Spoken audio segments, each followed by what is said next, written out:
Hello students, welcome to my new class KT studies. मैं कोमल टाक केटी studies में आपके लिए आज शाम से हर रोज़ शाम को 7 बजे से क्लास स्टार्ट करूंगी, जिसमें आपके लिए क्लास 12th के सब्जेक्ट्स केमिस्ट्री, फिज़िक्स, मैथ्स को लेकर स्टडी की जाएगी, जिसमें आपको 12th के नोट्स के द्वारा पढ़ाऊँगी और इसी के साथ चैप्टर वाइज सारे क्वेश्चन सॉल्व करते जाएंगे। अगर आपको कोई टॉपिक समझ नहीं आए तो आप मुझे कमेंट बॉक्स में पूछ सकते हैं, उस टॉपिक को अगले वीडियो में मैं डिस्कस करेंगे।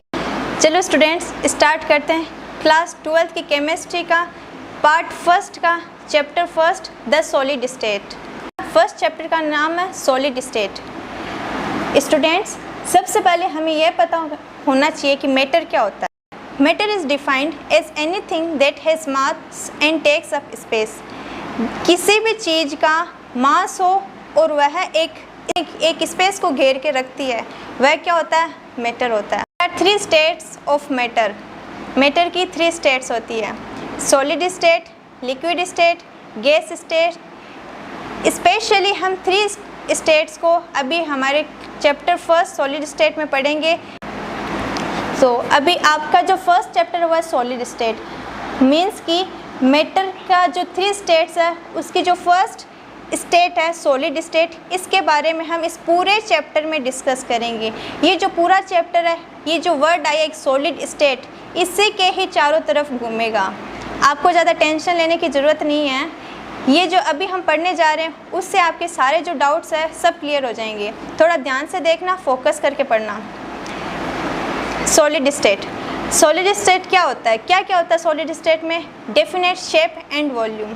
मतलब कि जो सॉलिड स्टेट, कोई भी सॉलिड होगा उसकी शेप फिक्स होगी और उसकी जो वॉल्यूम है वो फिक्स होगी। ऐसा नहीं हो सकता कि उसकी मतलब एकदम डेफिनेट शेप और डेफिनेट वॉल्यूम होगी। दूसरा है distance between the constituent particles is very less. जो कंस्टिट्यूएंट पार्टिकल्स होते हैं उनके बीच का डिस्टेंस बहुत ही ज़्यादा कम होगा। देखो स्टूडेंट्स, अगर कंस्टिट्यूएंट पार्टिकल्स के बीच का डिस्टेंस बहुत ज़्यादा होगा तो वो सॉलिड में नहीं आएंगे। क्योंकि वो सॉलिड में कैसे आएंगे? अगर वो उनका कॉन्स्टिट्यूएंट पार्टिकल्स का जो डिस्टेंस है वो बहुत ज़्यादा कम होगा, तभी वो जो कठोर होंगे तभी तो वो सॉलिड में आएंगे। थर्ड है दे आर रिजिड। मतलब वह कठोर होते हैं। जो सॉलिड होते हैं वह कठोर होते हैं। They have strong intermolecular force. उनके बीच का जो इंटरमोलिकुलर फोर्स होता है वह बहुत ही ज़्यादा स्ट्रॉन्ग होता है, जिसके कारण वह एक दूसरे से बंधे हुए होते हैं। फिफ्थ है दे लेक स्पेस।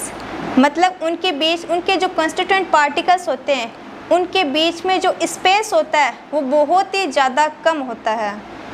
सिक्स्थ है they do not show mobility and compressibility. वह मोबिलिटी यानी गतिशीलता, कंप्रेसिबिलिटी यानी दबाव, उन दोनों को ही शो नहीं करते हैं।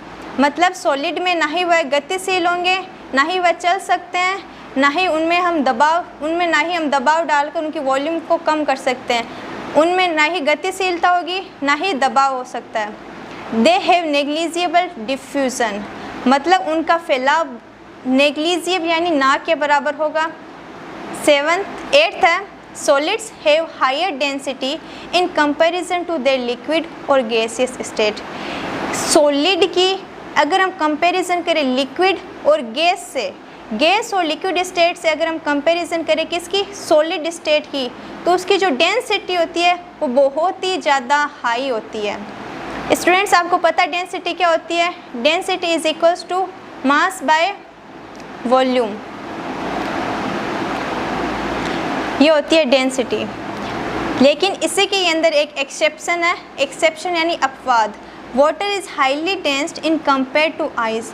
वाटर जो है वो आइस के कंपैरिजन में हाईली डेंस्ड होता है। इसका मतलब समझे आप? इसका मतलब यह है जो वाटर है वो किस में आता है?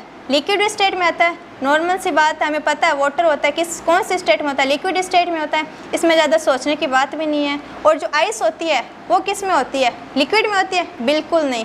जो आइस होती है वो होती है सॉलिड स्टेट में। लेकिन अगर हम इनकी क्या देखें, डेंसिटी देखें, अगर हम देखें कि वो कितना ज़्यादा डेंस्ड है, मैंने अभी कहा solids have higher density in comparison to their liquids और गैसेस स्टेट। मतलब सॉलिड की डेंसिटी लिक्विड और गैस से ज़्यादा होती है। लेकिन ये एक एक्सेप्शन है, जो आइस होता है वो हाईली डेंस्ड होता है compare to water. Solid state, ये लिक्विड स्टेट, ये गैस स्टेट। सॉलिड स्टेट में मैंने अभी अभी कहा कि इनके जो कंस्टिट्यूएंट पार्टिकल्स होते हैं उनके बीच का जो डिस्टेंस होता है वो बहुत ही ज़्यादा कम होता है। जैसे कि आप देख सकते हैं कंस्टिट्यूएंट पार्टिकल्स है, इनके बीच का जो डिस्टेंस है वो बहुत ही ज़्यादा कम है। और अभी हम चले लिक्विड पर, तो लिक्विड में क्या है, इनके बीच में जो कंस्टिट्यूएंट पार्टिकल्स है, ये कंस्टिट्यूएंट पार्टिकल्स है, इनके बीच का जो डिस्टेंस है वो बहुत ही ज़्यादा है। किसके कंपैरिजन में, सॉलिड्स के कंपैरिजन में क्या ज़्यादा है। अगर हम गैस का देखेंगे तो सॉलिड और लिक्विड दोनों के कंपैरिजन में गैस का और भी ज़्यादा दूर होगा। कैसे, इसके जो कंस्टिट्यूएंट पार्टिकल्स है वो गैस के बहुत ज़्यादा दूर होते हैं। अब हम पढ़ेंगे क्लासिफिकेशन ऑफ सॉलिड्स। अभी हमने पढ़ा सॉलिड स्टेट। सॉलिड स्टेट के अंदर क्या क्या होता है, अभी हमने इनको 8 पॉइंट्स के अंदर डिस्कस किया है। अगर आप चाहें तो इनका स्क्रीनशॉट भी ले सकते हैं। अभी हमने सॉलिड स्टेट के बारे में डिस्कस किया। सबसे पहले हमने मैटर के बारे में डिस्कस किया, मैटर क्या होता है। फिर हमने देखा मैटर की 3 स्टेट्स होती है, solid state, liquid state, gas state. आपके 12th के केमिस्ट्री के सिलेबस के चैप्टर 1 में इन 3 स्टेट्स के बारे में बताया गया, जिसमें से ये जो फर्स्ट चैप्टर है पूरा सॉलिड स्टेट के ही चारों तरफ घूमेगा। तो जिसके अंदर हमने सॉलिड स्टेट में क्या क्या होता है, सॉलिड स्टेट के बारे में पढ़ लिया। अब हम पढ़ेंगे सॉलिड स्टेट की classification, classifications of solid state. Solids are classified into 2 categories. जो सॉलिड्स है वो 2 कैटेगरीज में क्लासिफाइड है। फर्स्ट है crystalline solid and then second है नॉन क्रिस्टलाइन और amorphous solid. Students, non crystalline को हम एमॉर्फस सॉलिड भी बोल सकते हैं। अगर आपके एग्जाम में कोई क्वेश्चन आए उसमें नॉन क्रिस्टलाइन की जगह एमॉर्फस सॉलिड आएगा तो आप तो सोचोगे ये तो हमने पढ़ा ही नहीं था, पर डरने की कोई बात नहीं है, क्योंकि नॉन क्रिस्टलाइन सॉलिड को ही बोलते हैं एमॉर्फस सॉलिड। तो इसको याद रखना। फर्स्ट है क्रिस्टलाइन सॉलिड, सेकंड है नॉन क्रिस्टलाइन या फिर एमॉर्फस सॉलिड।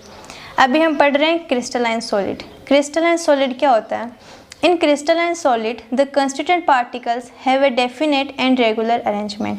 क्रिस्टलाइन सॉलिड के अंदर जो कंस्टिट्यूएंट पार्टिकल्स होते हैं उनका डेफिनेट और रेगुलर अरेंजमेंट होता है। डेफिनेट और रेगुलर अरेंजमेंट मतलब कि उनका जो अरेंजमेंट होता है वो फिक्स होता है। ये नहीं हो सकता है कि एक कंस्टिट्यूएंट पार्टिकल इधर है, एक इस तरह से, एक इस तरह से।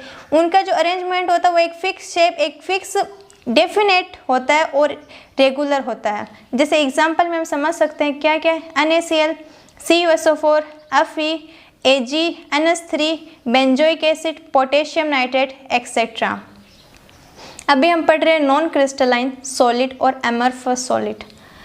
Students, in amorphous solid the constituent particles do not have a definite and regular arrangement।